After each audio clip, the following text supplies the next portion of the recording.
Hi friends, welcome to Anu's kitchen. ఇవాళ special వచ్చేసి చుడువా. అదే అండి, మా సైడ్ అయితే పేపర్ అటుకులు అంటారు. ఈ విధంగా లాస్ట్ ఫైనల్ అవుట్పుట్ అయితే వచ్చింది. మరి దాన్ని ఏ విధంగా తయారు చేసుకుందామో చూద్దాం.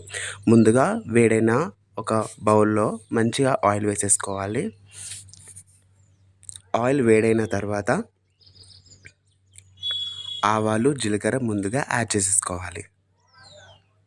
అవి యాడ్ చేసేసుకున్న తర్వాత కట్ చేసుకున్న మిర్చీలు యాడ్ చేసేసుకోవాలి. నెక్స్ట్ మిర్చీలు యాడ్ చేసుకున్న తర్వాత అందులోకి కరివేపాకు యాడ్ చేసేసుకోవాలి, మెంతాకు యాడ్ చేసేసుకోవాలి. అండ్ అందులోకి వెల్లుల్లి పేస్ట్, నార్మల్గా దంచుకున్న వెల్లుల్లి పేస్ట్ అందులో యాడ్ చేసేసుకోవాలి. ఈ ఫ్లేవర్ చాలా బాగుంటుందండి. అండ్ అందులోకి ఇప్పుడు పుట్నాలు యాడ్ చేస్తే చాలా బాగుంటుంది. కొంతమంది గ్రౌండ్ నట్స్ కూడా యాడ్ చేసేసుకుంటారు, పల్లీలు, అది కూడా యాడ్ చేసుకోవచ్చు. కొంచెం పసుపు యాడ్ చేసేసుకోండి. వేగిన తర్వాత పసుపు